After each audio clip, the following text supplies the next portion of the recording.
are bruises that live in the body long after the skin has mended. There are bruises that live in the body long after the skin has mended. We parent from our nervous system, not from our intentions. We parent from our nervous system, not from our intentions. I wasn't weak. I was wounded. I wasn't weak.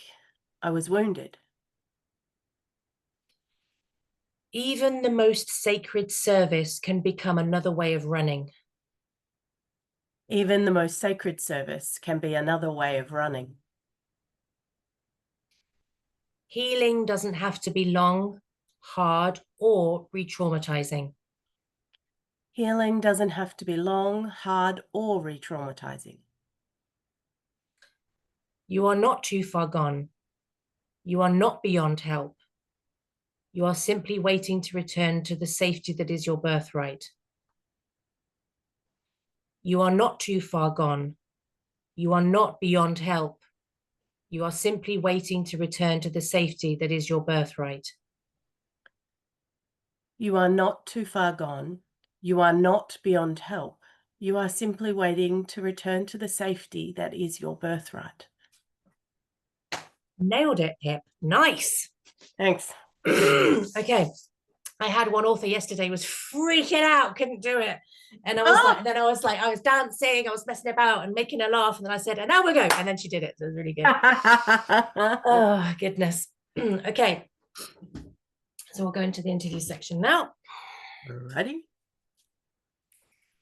Hi, and welcome to another amazing author interview for the Backyard Peace Project anthology, Finding Peace Through Struggle. And today I am joined by the amazing Philippa, who is one of our fantastic global ambassadors, a courageous heart, a very generous soul. And I'm absolutely thrilled to have her part of the book and the project. Philippa, thank you so much for joining me. Oh, thank you for having me, Cathy. So, Philippa, you have written a very vulnerable chapter about something that really resonates with me deeply, which is the trauma of birth. Now, we're not sold birth being traumatic, but I myself, as you know, have had multiple traumatic births. And when you speak, I do hang off your every word because it resonates so deeply with me. Because I walked away from those births feeling definitely traumatized and the feeling that that was just normal. So, what has made you tell this very personal story in this book?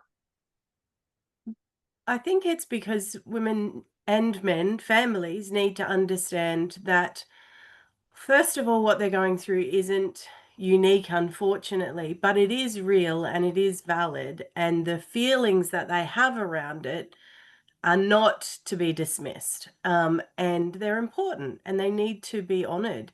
I think it's interesting what you said about not being sold, birth not being sold as traumatic.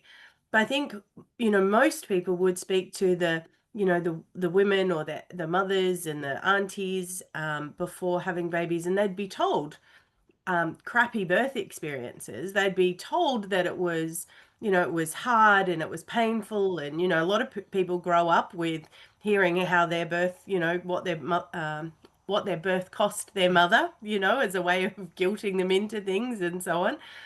But what we are sold isn't that birth is great, but that birth is crap, and that's just what you have to put up with. And if you experience it with any sort of emotional charge and feeling more or feeling bad about it in any way, then you're not a good enough mother. So what we're actually sold is that, yep, it's crap and it's painful, but you're not allowed to experience trauma. You're not even really allowed to experience it as empowering for those who do. You actually you get to experience it only in one way, as painful and crap, but then move on, because you've got to be a mother and don't feel anything other than grateful that you've got a healthy baby. Because if you're not healthy, if you're not grateful that you've got a healthy baby, then what about all those people who don't, you know? So yeah, we're being sold a really crappy story. and yet there's no support. And men particularly, and you know I have a real heart for this, men particularly are not supported in their journey through birth trauma. So there's a whole lot of men out there who've got a whole lot of stuff they're holding on to, and nobody ever even asks them, are you okay? Mm. And it's so true, because I know that our first birth and our fifth birth was so traumatic for Ian to witness that after the birth, he broke down and he was like inconsolable, because watching his partner go through such an ordeal, and the fifth time not even knowing whether I was going to come out of it, it really deeply affected him, and that was really, really hard to navigate through for both of us. And yeah, it was a really tricky time. But I feel as well, like, I think you're so right that we when I said that I didn't feel like we were sold it, when it's in the movies and things, it's sort of romanticized, and it's, oh goodness, my waters are broken, oh here's the baby. That certainly wasn't my experience. um but I do feel like, especially because I've experienced birth in two different countries as well, which was really, really interesting, and a lot of my autonomy was taken away through some of those births. Excuse me. A lot of my intuition, a lot of my innate instincts. And as I was having these births, I started sort of doing a bit of my own research and realizing that in the olden days, birth wasn't known to be painful. It was only when women were banished away because they were suddenly decided it wasn't socially acceptable to see them pregnant, and so there became shame around it and all of these sorts of things, that pain started coming into it. And I was looking into hypnobirthing, and there was a doctor in England, and he had to go to the slums to help one of the mums give birth, and she just laid there quietly, and the body birthed the baby. And he was quite perplexed by the whole thing, because when he was going to the affluent houses, there was a lot of drama and a lot of pain and a lot of shame. And so with my fourth birth, I did hypnobirthing, and it was the most beautiful birth. And I did most of it on my own. Like, my husband only turned up at 7 a.m. and I went, where have you been? And then I started pushing, because I was ready to push from 6. So what is it about this experience? Where is our autonomy here? How much can we demand? How much can we ask? Because it does feel like you hand your power over to the people who are charged with your care. Yeah, absolutely. I think for most of the women that I work with, and for most of the men that I work with who are reeling from birth trauma, it's maybe 10% of those cases, it's from catastrophic events.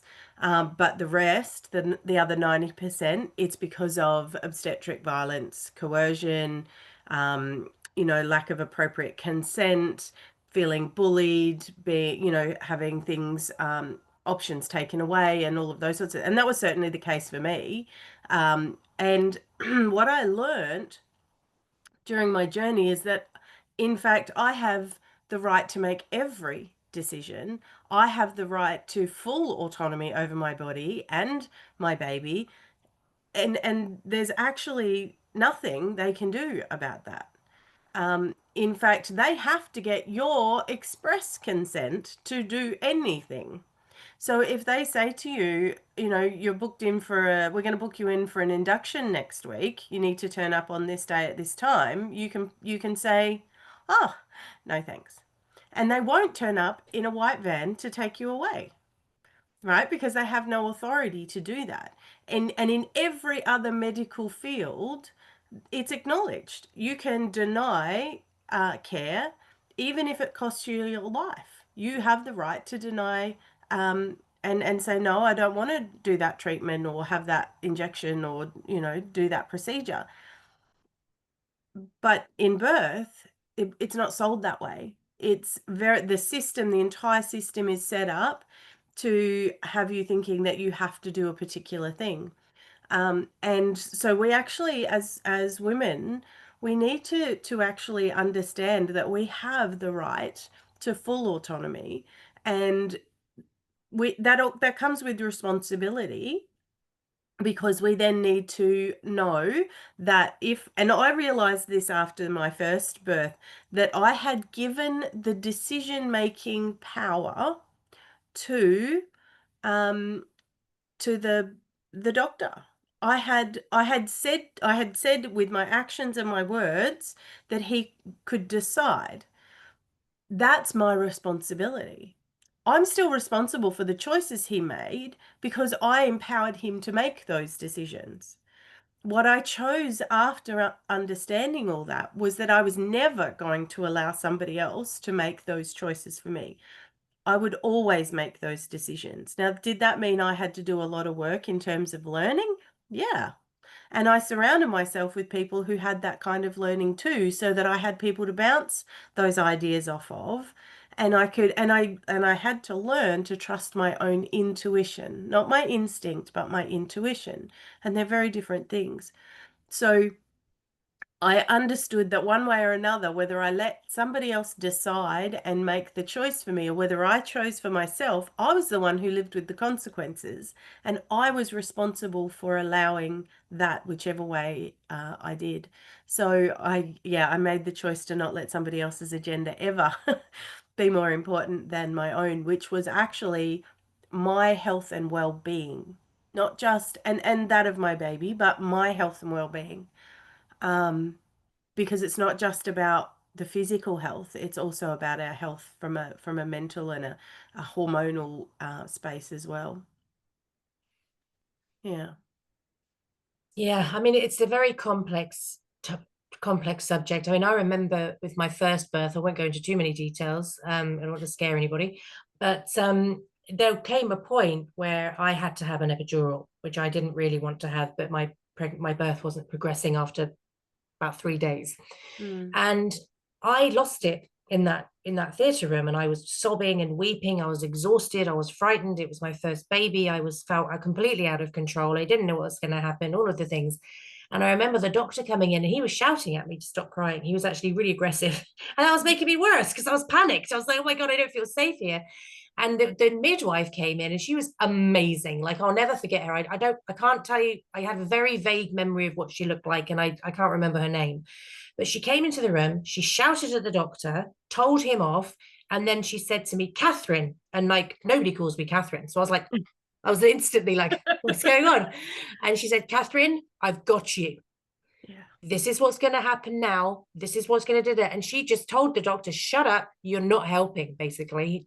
Be quiet. And he was sat in the corner of the room. And I was so grateful for her because she came in and she instantly connected with where I was, which was terrified. Like Yeah. terrified, exhausted, feeling out of control. And she helped to ground me very quickly. I felt like she had me and that I could relax because she had me.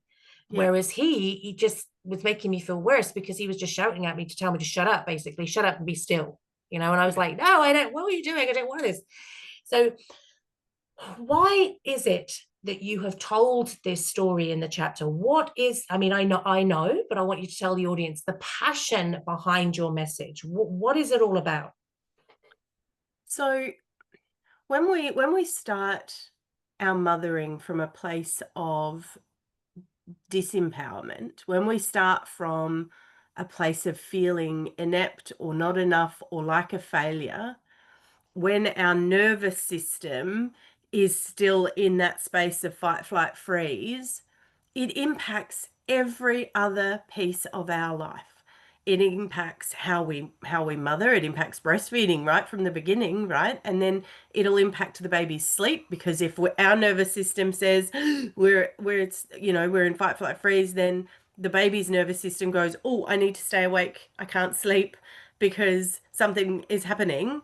And so we get this knock-on effect. So relationships are impacted, parenting is impacted, ultimately work, well-being. In Queensland, there's there we have in terms of deaths in the first 12 months postpartum, so after a baby is born for a mother, 24% of all deaths in that first year are from maternal suicide. Right? And that's because they're just not okay. They're not okay, maybe because of the trauma. And we have huge trauma rates. Like 30% of women will walk away with with birth trauma. Now, that's just reported. That's the people who identify how they were feeling. And I can tell you, with my first baby, if you'd have asked me 6 weeks at my 6-week checkup whether or not I felt trauma around my baby's birth, I would have said no. But I hadn't processed that yet. It wasn't until she was 3 months old and I felt confident enough in my mothering that I was actually able to sit back and go, what the F happened? What what happened? Why did it end up like that? Why do I feel this way? I had space all of a sudden. So we have the rates are much higher in my estimation based on the work that I do and the people I see. But and I've been doing this work for 22 years, right? So I've seen a lot of people come through. It is important that we get this piece right, that we turn that trauma off, that we are able to reset that nervous system, because if we don't, it doesn't matter how many great births you have afterwards. And I had three, one better, one incredible, one absolutely peaceful and joyful, right? It was, and they were all very different, but the later ones that were amazing did not heal the earlier ones, because that's not how trauma is stored in our body. So we Mm. actually need to deal with that so that it turns off. And then hopefully, unlike me, women don't have to fall apart when their kids hit teenage years and they end up with adrenal fatigue and all the other stuff that I ended up with, because I hadn't resolved the trauma and all the damage that I'd done along the way. Not not it wasn't my intention. I loved my children and I was trying to do everything right, but my nervous system was reactive, which meant that I wasn't providing a safe space. I wasn't able to truly connect. And I would hide, I would run, I got busy. Oh my God, did I get busy? All the things, in order to feel like I was doing a good enough job because of Mm. what I was carrying. And we actually don't deserve that as mothers and as fathers. We actually deserve to be able to parent from a nervous system that is regulated and calm. And when we can create that for people, we actually, we have the chance to change the world, right?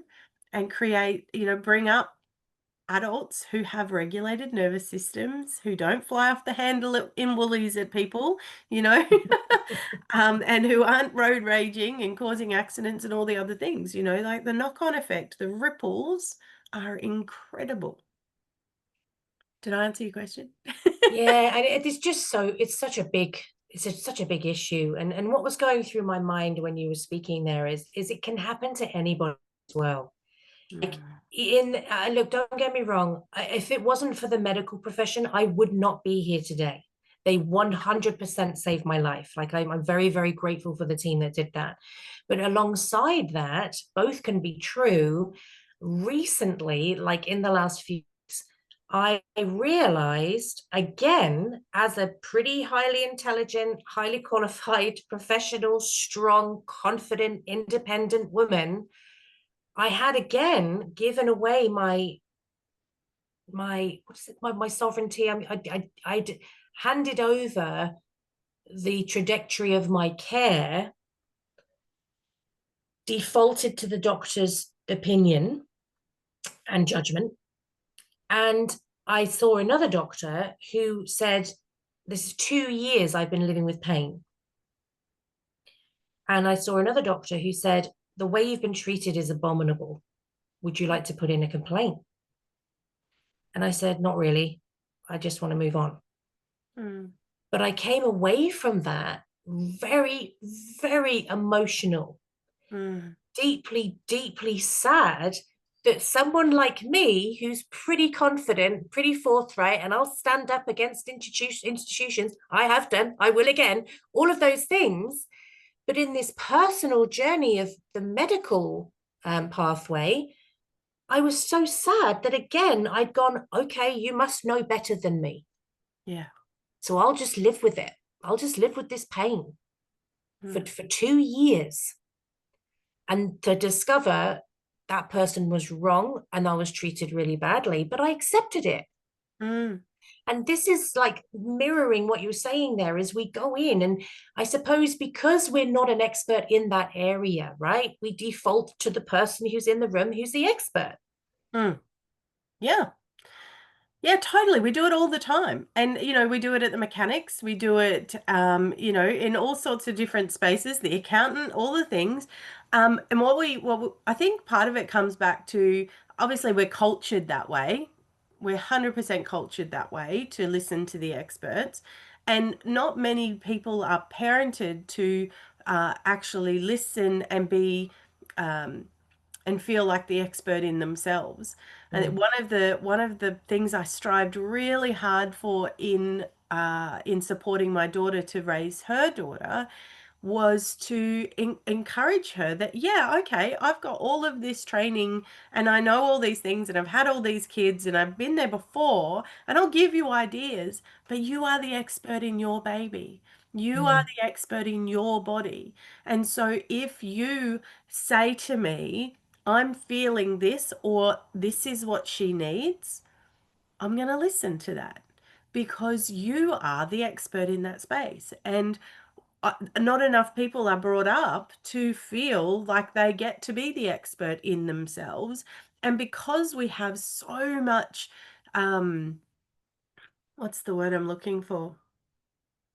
It's not there because I'm perimenopausal, but the the whole we are taught to not to question. We are taught to accept authority and simply look, I this isn't to say that the medical system can't save lives. It absolutely can. mm, The mm. problem is when it's not saving, but it's actually harming because of policy, procedure, outdated, institutionalized rules and Processes. whatever, Yeah. yeah, that aren't based on current research. They'll adopt research that suits their narrative within seconds without it actually having been fully researched or vetted. But yet when research is fully researched and vetted and thrown out, like the term breach trial, or it takes decades for change to come into the system, right? Decades, but they'll accept it very quickly. Um, but a lot of this comes down to when they don't get it right, they get sued, and and it's a lack of taking personal responsibility. And so I get it too from their perspective Mm, in some ways. The problem is that if we want to move forward in a way where people can sit in their own power, that can listen to their own intuition, then we need to breathe that into our children. We need to stop doing things like you get to eat at this time, and this time, and you need to go to bed at this time and wake up at this time, and you have to eat the whole plate before you get any dessert, right? Well, hold on. What does your body tell you? What is your body telling you right now about what you need? Do you need a sleep? Have we taught them to listen to their intuition? Have we taught them the difference between intuition and instinct? Instinct is that survival mode. It is what keeps me safe right now, what will keep me safe. Now, unfortunately, as you know, a lot of what is safe is programmed from 0 to 7, and what keeps us safe up, in our childhood isn't necessarily good for us in our adult years. Right? So mm, we go, our nervous system responds on our programming, what's safe from childhood, and then most of us don't ever know or have never been taught to sink into that intuition, which is a deep knowing. It comes from a place of peaceful knowing. This is the right move for me. Not instinct and struggle, a deep, calm knowing, right? That doesn't mean that it's going to be easy, right? Uh, but it's a knowing that it's the right move for you, right? mm. Um, It doesn't always yeah. need to feel logical either. I mean, Mm, I've just had that recently where a season of friendship came to an end. Just naturally, there's no hard feelings, there's love, there's all of the things. But my whole nervous system was like, this is the natural end now. But mm, my thoughts were like, oh, that's really sad. because I love to be connected with people and I love this person. It's just that we're just not aligned anymore. But so the thoughts were one way, but the whole nervous system was anchored in, this is the right thing to do. You need to trust this, even though my head was somewhere else. So there's also the sort of discernment between what's my head doing and what's my nervous system and my heart and my gut doing. Absolutely. And like asking ourselves, why do I think that? Why do I think like that I should have a relationship with that person? Is it because society tells me I need to maintain friendships? I need to have people in my life. I need to, that to end a friendship is the wrong thing to do and might hurt somebody.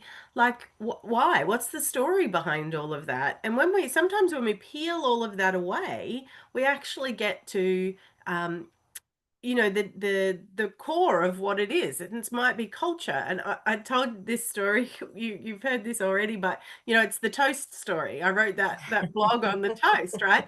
My I couldn't cut my toast. I struggled to cut my toast in a way that would fit into my cup to dip because it wasn't how I'd cut the toast. My husband struggled to give my children bread for breakfast when they asked for bread for breakfast because you're supposed to have toast for breakfast. Toast is a breakfast food. Lunch is bread with sandwiches, right? That's Yeah. what you do. And when I said to him, why? Like, why won't you give them bread for breakfast? And his response was, well, it's not a breakfast food. Like, that doesn't make any logical sense. It's also just a tradition. It's just something you've grown up with. So do you need to carry it forward? And this is something that I actually spoke to a woman yesterday, and she was saying her mother's births had been terrible, her grandmother's births had been terrible, and she didn't want that for her daughter. She actually wanted to rewrite the tradition in their family. And she wanted to be able to give her daughter a better story to carry forward. And she had a beautiful home birth. And she felt incredible having that experience. Now, she chose to rewrite that story for her family. Um, And the moment my daughter said to me, because obviously I rewrote that over a period of time, I'd had the Caesar, I'd had the hospital birth, and then I had two at home. But my daughter, when I said to her, where are we having this baby? She said, was that even a question? We birth at home, right? Her story was one that she felt she could carry on. And it was a powerful story for her because she did go ahead and birth her baby at home and she had an incredibly empowered experience and she did it all, you know. Mm, Yep, I was there to fill the water and I was there to rub her back and I was there to hold her hand and I was there to give her grounding and to hold space for her. But she did it. She did it. And the beautiful thing about that is she can walk around out there today and it's not like she's out there going, I had a home birth and it was awesome. She's like, yeah, I birthed my baby. I did that thing. It's just mm, part of her life. It's not something to fight back from. It's not something to heal from. It's just how she started her mothering. And mm, it was great. And she'd do it again. But it's not some big thing. Whereas for me, it became a big thing because I had to mm, fight to overcome it. I had to fight to heal from it. I had to fight to have choices after it. Um, totally. and all I hope for women is that their birth becomes something normal and ordinary and just peaceful, right? Mm, Just doesn't beautiful. have to be a big deal. Mm, Mm. totally. So, Philippa, what is the main gift that you would love people to take away from your chapter?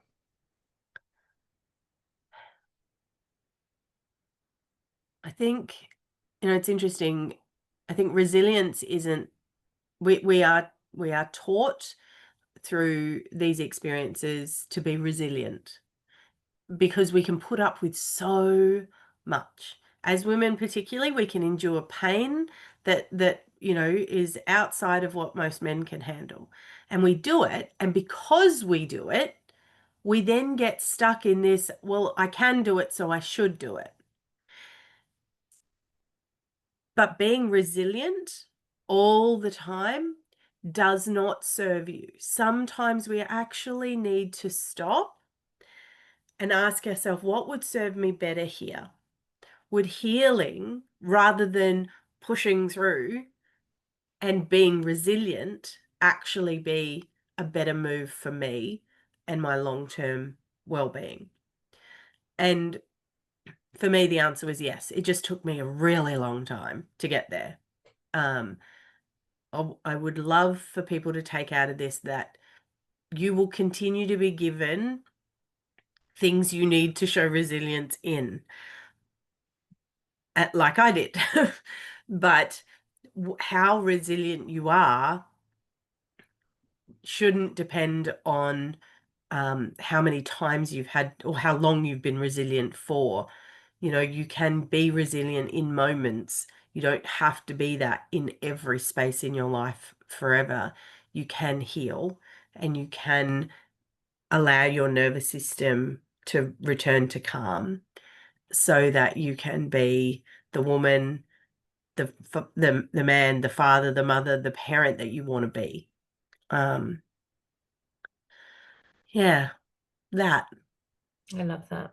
I love that. Well, Philippa, thank you so much for taking the time to talk about your chapter. I do think it's going to change lives. I do think it's going to empower a lot of people.